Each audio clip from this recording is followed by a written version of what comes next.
Keaton, what's it been like just, kind of adjusting here and, kind of what's it been like first few weeks of spring training? Yeah, so it's been great, honestly.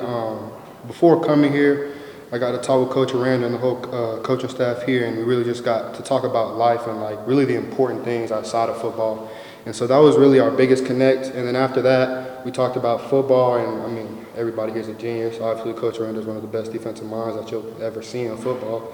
And so it just made sense, and I knew it was the right place for me. Getting here, it really wasn't much challenging, to be honest. Waco's got a little more to do than Boonville, Mississippi. So yeah, it's been good. It's been great. The community is awesome. Obviously, it's very faith-driven here. I love that. That's very important to me and my family, and I think it's been great. It hasn't been too much of a problem adjusting here. Obviously, working day to day with Dave, which I'm sure is unique for a head football coach and a linebacker.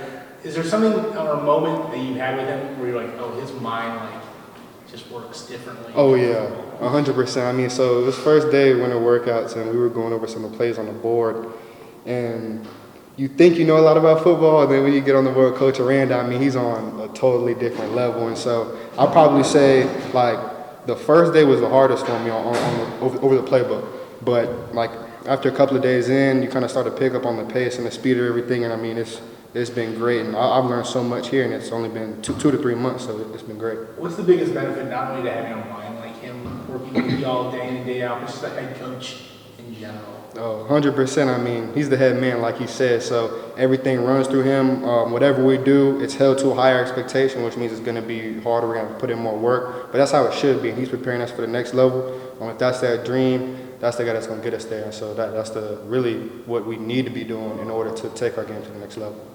Have some of those older players in your group kind of helped you Oh, reach yeah. another level so far? Yeah, no, definitely. I mean, Matt Jones, a guy who's been here for a while, he's been balling for a long time. So, I mean, it's been a blessing to be able to play next to him, get snaps with him, and learn with him. And I really think that our vibes and our energy on the field, like, they match really well. We communicate well, we play with each other, and we're playing fast and physical. And so I love that. It's been great having him in the room with me. I know you were really excited when you committed back earlier in the spring or late fall. What's maybe stood out to you most about this experience so far? What's kind of surprised you maybe even?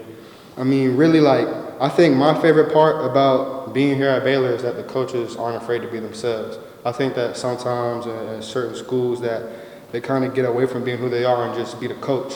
And the guys here, like, some guys are quirky, some guys are funny, some guys are quiet, and it all comes together and meshes well, and it's been great, and I think that's my favorite part about being here. You mentioned a lot more to do here. Has anyone showed you anything about Waco? I mean, do you have a favorite thing I mean, so far? I'm a big fish and hunt Yeah. guy. So I mean, you could do that in Mississippi, but here, you got a little more land. A couple more food spots like Cane's. So yeah. I was saying, outside of hunting and fishing, which is what I was assuming you probably do, Right. what else do you do? What hobbies do you pick up in Boonville, Mississippi? Man, in Boonville is really just trail rides and the dorms, chilling with the guys. Like, that's about it. I mean, shoot, it's a one-way road. That's it. People hang out at churches. There's this place called Church's Chicken. Yeah. Oh, yeah. That's Oh, where yeah. we hung out at. That's where we hung out at. Yeah, that's where we hung out. Yeah. So you get here and you're like, this is like a mature. Oh yeah, it's crazy. Yeah, yes, no, it's been great. What position specific? I don't know if you're at Mike or who's it. What position are you playing? Yeah, so I'm at our wheel. We call it the rover, and then Matt's at the mic. And so, kind of, I mean, to give you guys a visualization, think about it like LSU 2019, where they had Queen as the mic and then Devin White as the rover. You've seen some of that film? A lot of film, yes, sir.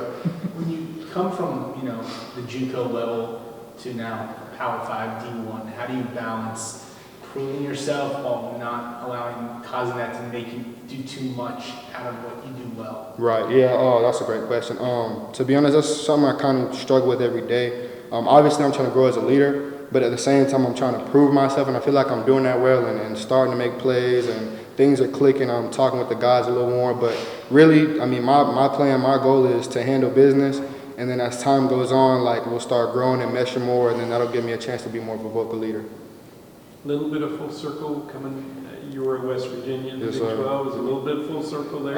It is, yeah. I'm definitely excited for that week in November. It's definitely marked. You've already got that one? I got it marked. I got some of the guys out there have been talking a little mess, but that's going to be a great one for sure.